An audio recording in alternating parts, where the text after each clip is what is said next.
Hello everyone and welcome to another Modswell video. I am your host Maxwell. I'm recording this video on my birthday as it's the only free day I have, so I've decided that I'm actually just going to go with the top 3 Skyrim mods of the week this time. Next week I should be back doing the top 5, or potentially, if all of the stars align, something a little different. Okay, so excuses out of the way, let's just get into the video. The first mod I've chosen is ClipsyMoon's Weaponry Artifacts. This mod is really pretty handy for anyone looking to expand upon their arsenal a bit more. Essentially, this is a bundle of all of ClipsyMoon's weapons and a few shields to boot.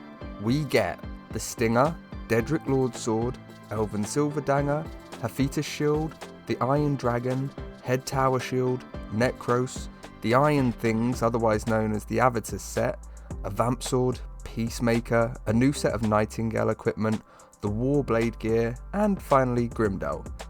Each of these are craftable over at any good forge, however some will require tasks to be completed and perks to be had for them to show up. All of the gear mentioned is well made with custom assets. The art style is very clean in terms of lines and bulk on the items, everything fits in with its name. But even still, I would largely call this pack fitting to a lighter playstyle. Rogues, thieves and knights will all get the biggest payout for what's on offer here, so if one of those is the order you're building, then don't overlook this mod. It is also going to play well for anyone who just wants to add to the game safely in a cost-effective manner. I say this as the mod comes in 2 standards. 1K, which is going to set you back a rather space-saving 40.1 megabytes for everything that's on offer, whilst the 2K is actually quite a large markup at 117.9 megabytes, but it does admittedly look that bit better. As per usual, I have opted for the 1K version as I personally found the difference in quality not to be worth nearly 3 times the price. Not everyone will feel the same, but for me, having a 1K option so we can sneak more into our orders is always a huge boon. For placement, this mod should be put into the pure craftable section in your LLO. If you've decided to go with this mod, then let me know the build you're using it in. Drop that in the comments section so others can check out some new fun ideas. Let's move on to my second pick, where I've opted for Radiant Dialogue. This mod is technically in its beta stages, but that doesn't mean we shouldn't get excited about it. Radiant Dialogue is a collection of nearly 1,000 voice lines that have been generated for the generic NPCs. These lines are designed to create conversation between the background characters. It changes based on many different factors too, such as the relationship between the NPCs, the current weather, if an attack has just happened, the time of day, and probably a ton more factors.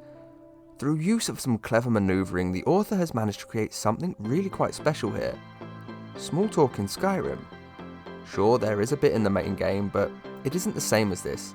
The level of intelligence it adds to characters who are really just blank canvases, one bad line away from me quick saving and doing something dark, and I think you all know what I mean by that. But now, walking through a town is actually interesting. Listening to how someone interacts with another NPC and even yourself, but it gets better. Due to how this mod was implemented, these lines and AI edits will find their way onto brand new modded in NPCs as well, as long as they're made under the vanilla character headers, I guess. The question you have to ask yourself is how much you think a mod with 1,000 lines of brand new immersive and relevant conversation is to the game. How much would you spend on this level of intelligence? Although actually I'm just kidding, it literally costs 9.9 megabytes, which in the grand scheme of things is nothing. I have paid a ton more for a ton less and still been happy. I haven't even mentioned how this mod can be added mid-save. I've not mentioned the edits to how the kids interact and play their games. 9.9 megabytes is an absolute steal, and I'm sure when the mod is complete, if it costs somewhere around that, it will be supremely popular. Pairing it with something like Reputation will entirely change the face of conversation in the game, and create a world where your actions will lead to different life inside the game. Another good mod to use alongside this would be something like Barely Used Voice Actor Recycling Project or Boovarp. The populated series would also benefit from this mod. Honestly, so many things will suit playing alongside this. In terms of LLO placement, I put this mod in with my other AI mods and so far, I'm not having any issues. Your mileage may vary dependent on the mods that you're using, but alongside AI overhaul, this works a treat. Finally, it's time for my top mod of the week.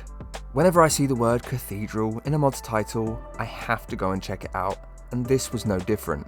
Here we have Cathedral Dynamic Snow and Glaciers.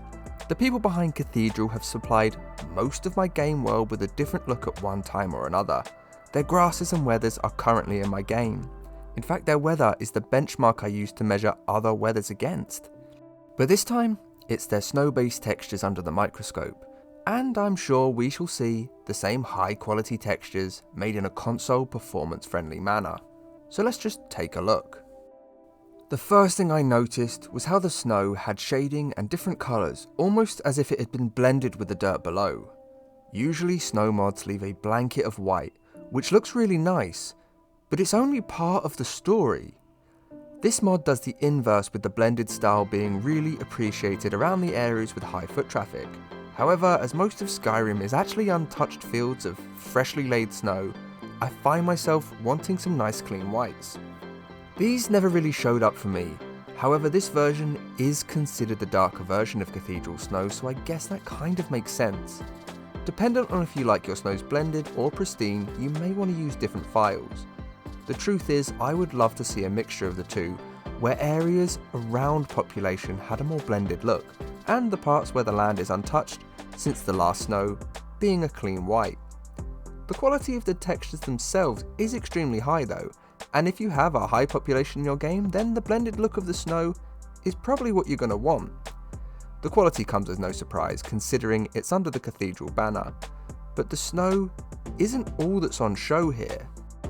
We also get edits to the glaciers and the ice to keep the standard between the two in line with each other. I have to say, I think most glacier style mods have the standard of roughly this high anyway, so there's nothing really to write home about here. Instead, it's more the colour matching against the snow that makes them desired in this mod.